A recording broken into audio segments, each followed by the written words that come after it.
Pai, eu quero te amar, tocar o teu coração e me derramar aos teus pés.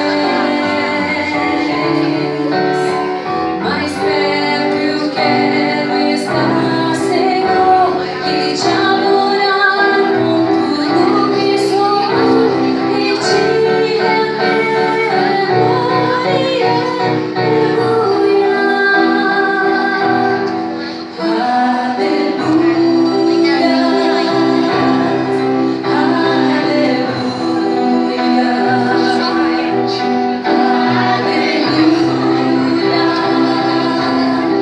aleluia,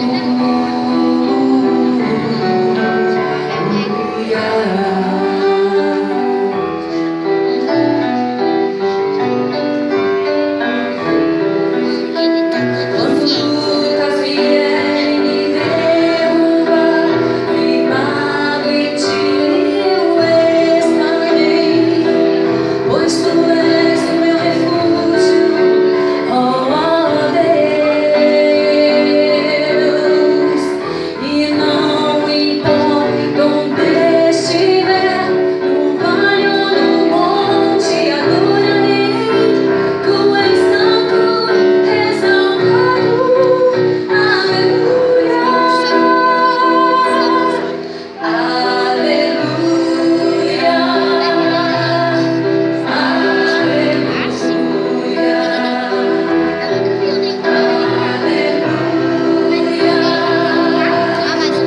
Louvado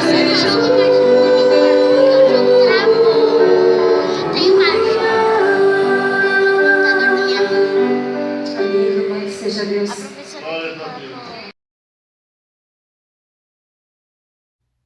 Graça e paz, irmãos e irmãs. Que bom podermos estar juntas e juntos, mesmo que à distância, para celebrar o Deus da vida, o Deus da esperança, o Deus que tem caminhado conosco dia após dia. E que seja um tempo de comunhão com Deus, comunhão com a nossa família e certamente com muitos irmãos e irmãs na fé que neste momento param as suas atividades para refletir, para reanimar a sua fé, para cantar ao Senhor, para louvar ao Senhor, mas também para ouvir a sua palavra. E neste momento nós queremos convidar você a abrir a sua Bíblia no Salmo de número 96, dos versos de 1 a 6, que é um convite a cantarmos ao Senhor. Nós vamos ouvir esta leitura, na sequência teremos uma oração de adoração e depois cantaremos o hino de número 110 dos nossos hinários.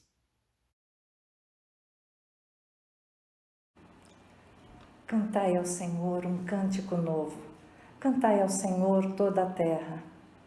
Cantai ao Senhor, bendizei o seu nome, anunciai a sua salvação dia após dia. Anunciai entre as nações a sua glória, entre todos os povos as suas maravilhas. Porque grande é o Senhor e digno de louvor, mais temível do que todos os deuses. Porque todos os deuses dos povos não passam de ídolos, mas o Senhor fez os céus. Glória e majestade estão diante dele, força e formosura no seu santuário. Amém. E agora, juntos, nesse mesmo Espírito, vamos adorar ao nosso Deus. Fechemos os nossos olhos. Grandioso Deus, Tu és soberano sobre a terra, sobre os céus. Tremendo é o Teu nome, Pai Santo. E hoje estamos aqui, neste momento, para adorá-lo, porque o Senhor é o Deus dos deuses. Acima de Ti não há ninguém. Maravilhas o Senhor faz a cada dia em nossas vidas. Majestoso é o Teu nome. E nós o louvamos, nós o adoramos, porque a Tua benignidade não tem fim. A Tua bondade, a Tua misericórdia são infinitas. E nós te agradecemos porque a tua graça é abundante sobre cada um de nós. Por isso, nós o adoramos e agradecemos por todos, por toda a maravilha que o Senhor nos tem concedido a cada dia. Em nome de Jesus. Amém.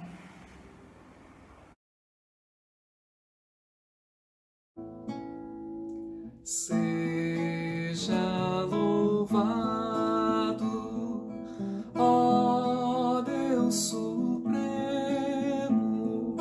Deus revelado em Emanuel, que onipotente prodígios obra, sempre clemente, sempre fiel. Seja louvado, ó Deus supremo, Deus revelado em Emanuel. Só Deus merece culto perene, em nós não cesse o seu louvor, de todos seja sempre exaltado, e cante a igreja com terno amor. Seja louvado, ó Deus supremo, Deus revelado em Emanuel.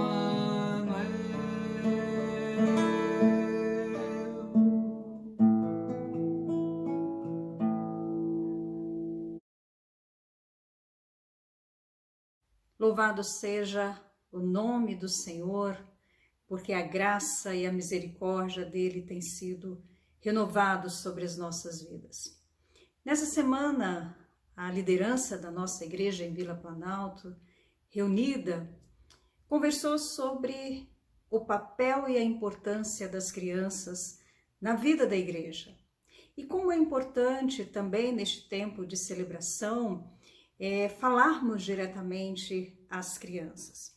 Então nós preparamos aqui em casa mesmo um momento da criança, nós vamos ouvir uma história e trazer à memória uma música que sempre é cantada no momento da criança na nossa comunidade. Vamos ver então o que está preparado para nós hoje, para vocês crianças, neste momento cultico. Olhando para frente, bonito.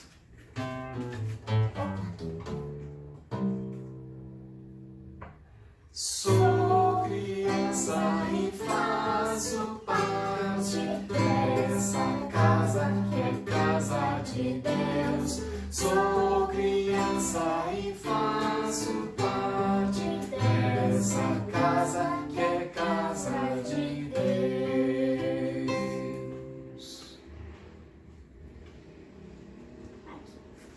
Daniel 6.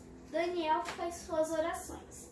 Daniel sempre fazia suas orações, mesmo quando os soldados o prenderam em Jerusalém, mesmo quando o levaram preso para a Babilônia.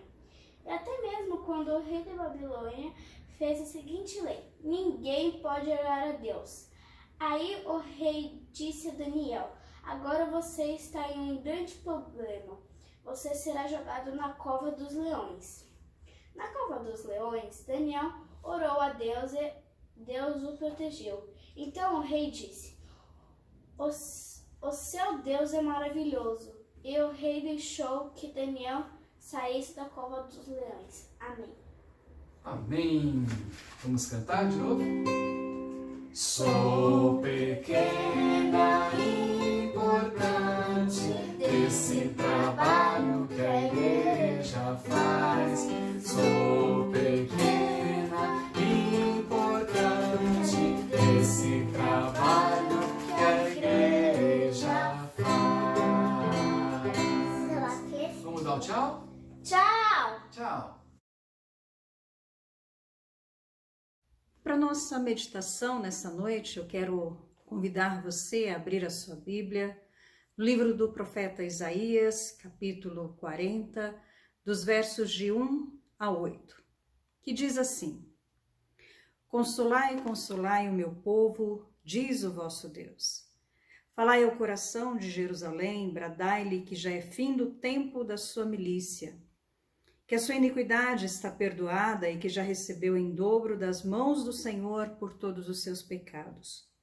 Voz do que clama no deserto, preparai o caminho do Senhor, endireitai no ermo a vereda do nosso Deus. Todo vale será aterrado e nivelados todos os montes e outeiros. O que é tortuoso será retificado e os lugares escabrosos aplanados. A glória do Senhor se manifestará e toda a carne a verá, pois a boca do Senhor o disse. Uma voz diz, clama, e alguém pergunta, que hei de clamar? Toda a carne é erva e toda a sua glória como a flor da erva. Seca-se a erva e cai as suas flores, soprando nelas o hálito do Senhor. Na verdade, o povo é erva. Seca-se a erva, cai a sua flor, mas a palavra do nosso Deus permanece eternamente. Oremos. Senhor, nós te louvamos e te agradecemos pela tua palavra que nos inspira, que renova as nossas forças, que nos indica qual o melhor caminho a seguir. E, portanto, Senhor, nós queremos pedir mais uma vez que o Senhor esteja conosco, que o Senhor esteja ajudando-nos a compreender nesta noite a Tua palavra para as nossas vidas, para a vida daqueles e daquelas que estão conosco. Obrigada, Senhor, mais uma vez, é a oração que fazemos em nome de Jesus. Amém. Esse texto de Isaías, o tema dele basicamente é consolo e esperança. Aliás, essa porção do livro de Isaías é conhecida como livro da consolação, livro da esperança, livro que quer ajudar as pessoas a vivenciarem a graça de Deus no tempo de retorno do exílio da Babilônia. Mas falar de consolo e esperança em tempos de dificuldade é muito desafiador. Viver esse consolo e essa esperança é mais desafiador ainda porque eles estavam passando por um período em que estava acabando o exílio da Babilônia, então, para muitas pessoas, a esperança já tinha sido esgotada, a esperança tinha sido arrefecida. Então, agora, para muitos, eles não compreendem que ainda haverá um retorno para a terra de Judá. E esse texto, então, ele nos ajuda a refletir também sobre o nosso tempo, a respeito desses temas, consolo e esperança. Nós também vivemos tempos difíceis, tempos que precisamos a cada dia reafirmar a nossa fé, renovar as nossas esperanças, mas nem sempre isso é um movimento fácil, nem sempre isso é tão tranquilo assim nas nossas vidas. E aí o texto de Isaías é um capítulo que nós sabemos que pertence a esse conjunto maior que é o livro de Isaías. No livro de Isaías você tem pelo menos, no mínimo, 3 sessões, de 1 a 39, de 40 a 55 e de 56 a 66. Sendo que o primeiro, diz respeito a esse período mais do século VIII. O segundo Isaías fala a respeito do exílio da Babilônia e a saída desse exílio. E o terceiro Isaías fala então do período de reconstrução na terra de Judá. E é justamente nesse período de transição, da saída do exílio para a chegada, para o retorno na terra de Judá, é que se insere o texto para nossa reflexão nessa noite. E eu gostaria de destacar que quando a gente fala que ele é conhecido como o livro da consolação, não é só um consolo de palavras, não é só um consolo de bater o tapinha nas costas e dizer vai passar, está tudo bem, mas é o consolo de quem caminha junto, é o consolo de quem ampara, é o consolo daquele e daquela que segura nos braços, nas mãos, para afirmar os passos para seguir a caminhada. É o consolo do ombro amigo, mas também é o consolo de quem caminha junto. E aí então esse texto, ele quer ajudar aquelas pessoas que estão ainda no exílio da Babilônia a reafirmarem a sua esperança no Deus que os faria retornar para Judá. A primeira parte desse texto que nós acabamos de ler, ele diz: consolai, consolai o meu povo. É uma forma do profeta, da profecia, demonstrar que Deus está caminhando com o seu povo. Mesmo no exílio da Babilônia, mesmo nesse processo de transição, retorno para a terra de Judá, Deus permanece com o seu povo. Por isso, consolai, consolai, diz o Senhor. E aí, então, eu gostaria de pensar um pouco melhor e refletir com vocês, mais especificamente acerca dos versos de 6 a 8. Porque num primeiro momento, o profeta questiona: que hei de clamar? Que hei de clamar? O profeta ouve uma voz que diz: clama. É um imperativo, clamai. E a sua resposta é em torno de uma pergunta, ou é feita por meio de uma pergunta: que hei de clamar? Essa pergunta lhe parece familiar? Certamente, em muitos momentos difíceis, nós também nos perguntamos: que hei de clamar? Na vida desse profeta, a gente pode perceber uma certa nostalgia, pessimismo, porque afinal eles tinham passado um tempo debaixo de um jugo estrangeiro, e aí então ele quer falar sobre essa falta de esperança, ou essa esperança arrefecida diante de tudo o que aconteceu a este povo até aquele momento. Por isso ele pergunta: o que hei de clamar?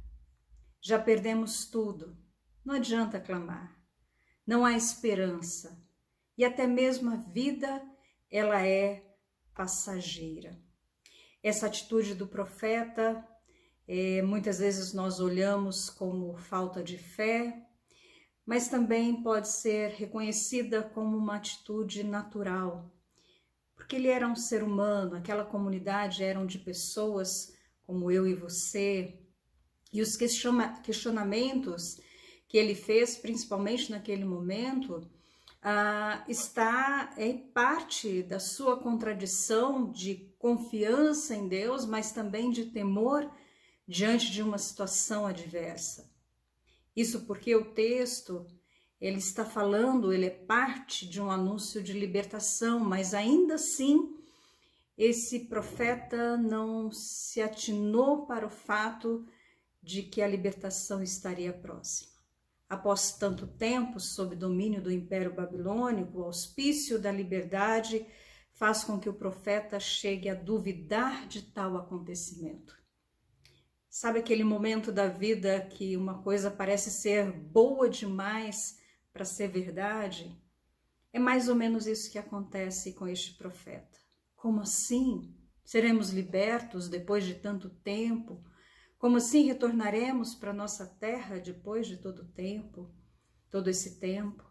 Então, o questionamento que esse profeta faz, certamente eu e você faríamos naquele momento, e certamente em muitos momentos da nossa vida a gente também se pergunta. E é interessante porque a partir dessa palavra de Deus por meio do profeta, consolai o meu povo, clamai, e a sua resposta, o que hei de clamar?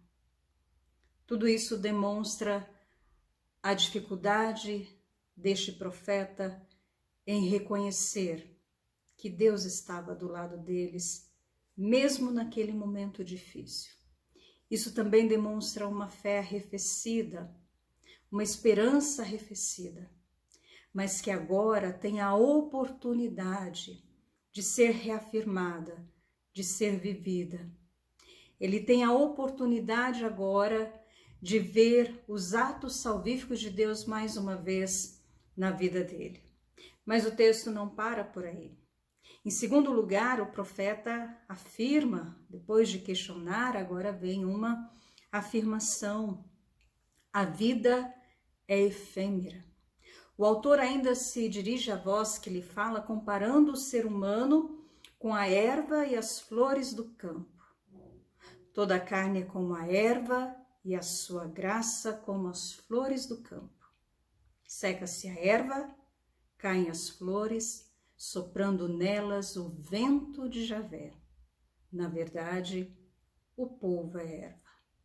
Nestes versículos, o autor está tentando demonstrar a efemeridade da vida, ou seja, ele está querendo dizer que a vida é passageira, as coisas são passageiras. E a forma que ele encontrou para falar dessa efemeridade é usando dois elementos que são efêmeros. Ele fala da erva que seca-se, perde o seu vigor, a sua vitalidade e deixa de existir. Erva na Bíblia significa aquilo que é perecível, que é transitório, aquilo que não é permanente. E dessa forma ele diz que a vida humana é de igual modo. Ela é transitória. E essa efemeridade será vista mais adiante como forma ou de uma maneira que pudesse impulsioná-lo a viver e viver da melhor maneira possível. É interessante porque o reconhecimento dessa efemeridade da vida deveria ajudar este profeta a vivê-la da melhor maneira possível. Eu e você sabemos que a vida é efêmera. Como temos vivido a nossa vida? Uma outra comparação feita pelo profeta é com as flores do campo. É como no período da primavera, estação em que as plantas têm a chance de se reproduzir, pois já passou o outono e o inverno e aquelas flores antigas já se foram, transformaram até em fertilizante para que outras nascessem. O profeta compara a graça, a beleza das pessoas às flores do campo. Ou seja, a vida é bela, mas também passa. Mais uma vez ele está falando de quão passageira é a existência humana. E isso reflete aquilo que nós vimos anteriormente diante do seu questionamento. O que hei de clamar? A vida é efêmera. Mas tem um terceiro momento, e esse eu julgo que é mais importante no texto, porque o profeta reconhece: em Deus há consolo e esperança. Contrastando com tudo o que foi dito nos versos 8b, o autor fala da consistência da palavra e das promessas de Javé.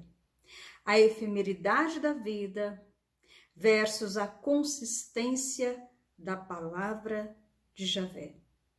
O fato do povo estar exilado abalou significativamente as suas estruturas.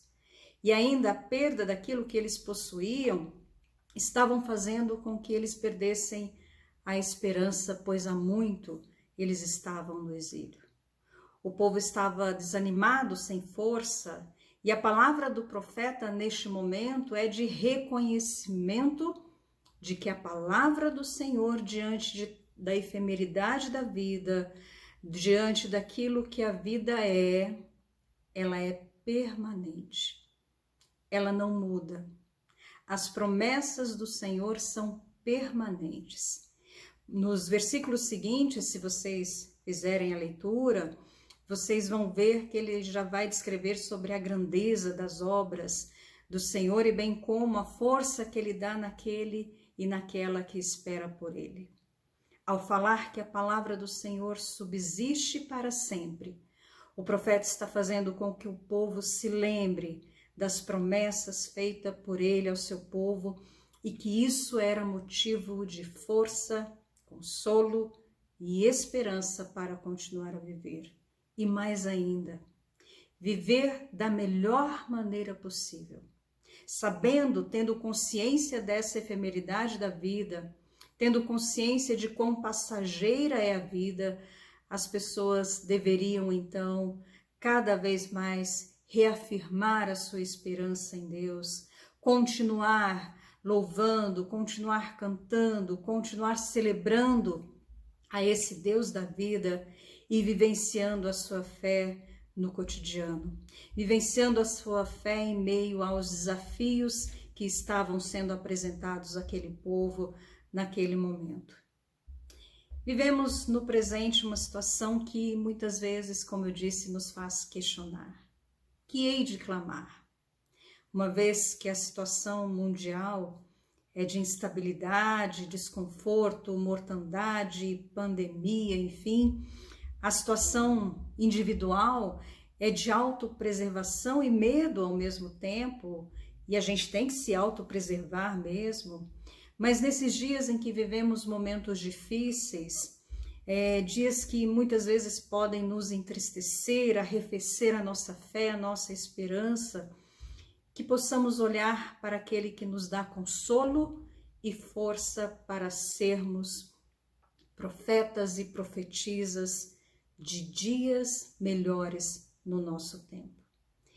Que possamos olhar para o autor e consumador da nossa fé e enxergar que mesmo nesse tempo que nós estamos vivendo, mesmo sendo difícil passar por esse momento, Deus é aquele que nos dá consolo. Não é consolo de tapinha nas costas, é consolo de quem caminha junto, é consolo de quem permanentemente está conosco. Que hei de clamar, toda a carne é erva, mas ele reconhece que a palavra do Senhor dura para sempre, que a palavra do Senhor permanece. Por isso também a gente pode crer nessa palavra de consolo, nessa palavra de esperança, para animar a nossa vida, animar a nossa fé, reacender a chama que existe em nós da nossa espiritualidade na busca desse Deus da vida. Que possamos a cada dia, viver cada dia reconhecendo essa presença constante de Deus na nossa vida e na vida daqueles e daquelas a quem amamos. Que possamos ser sinais de vida nesse tempo em que a gente presencia muitos sinais de morte. E esse sinal de vida só pode ser animado, esse sinal de vida só pode ser vislumbrado se nós reafirmarmos dia após dia a nossa fé, realentarmos a nossa esperança no Deus da vida, no Deus que está conosco, no Deus que fica conosco, mesmo em meio às dificuldades. Que o Senhor possa abençoar a cada um de nós, que o Senhor possa se fazer presente de várias maneiras nas nossas vidas e na vida da nossa família também. E mais ainda, que possamos reconhecer essa presença de Deus em nós e através de nós. Oremos. Senhor nosso Deus e nosso Pai, Graças te damos porque mesmo em meio às vicissitudes da vida, nós sabemos que o Senhor está conosco. Ajuda-nos, ó Deus, porque muitas vezes a nossa fé, a nossa esperança estão arrefecidos diante de tantas dificuldades que nós vivemos e presenciamos. Por isso pedimos que o Senhor nos ajude a visualizarmos a tua presença conosco, nos animando, nos fortalecendo, derramando a sua graça sobre cada um e cada uma de nós. Obrigada, Senhor, porque o Senhor é o Deus da vida.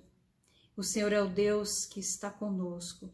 O Senhor é o Deus que nos prometeu por meio da tua palavra que estaria sempre conosco. Por isso nós te louvamos, te exaltamos e te agradecemos. Também te pedimos, ó Deus, que o Senhor acolha cada pedido de oração que há no coração dos teus filhos e filhas neste momento. Que o Senhor esteja ouvindo o clamor deste filho, desta filha, que o Senhor esteja respondendo a esta oração de acordo com a tua vontade. Graças te damos porque sabemos que podemos confiar em ti, sabemos que podemos confiar no Deus que responde ao nosso clamor. Nós te louvamos, nós te agradecemos, em nome de Jesus. Amém. Recebamos a bênção e que a graça do Senhor Jesus Cristo, que o amor de Deus, o nosso Pai, e as doces consolações do Santo Espírito de Deus esteja conosco, com a nossa família e com todo o povo de Deus espalhados pela face da terra, hoje e para todo sempre. Amém e amém. Todos os domingos, ao final do nosso culto, nós desejamos uma boa semana para todos e todas. E é assim que nós vamos terminar o culto de hoje, desejando que você tenha uma ótima semana. Deseje também para aquele e aquela que está do seu lado, que a bênção de Deus continue sobre a sua vida e sobre a sua família. Que Deus nos abençoe a todos. Dá-nos esperança e paz, dá-nos bênçãos, dá-nos fé, dá-nos a luz do teu olhar, dá-nos teu amor, dá-nos esperança e paz, dá-nos bênçãos, dá-nos fé, dá-nos a luz do teu olhar, dá-nos teu amor.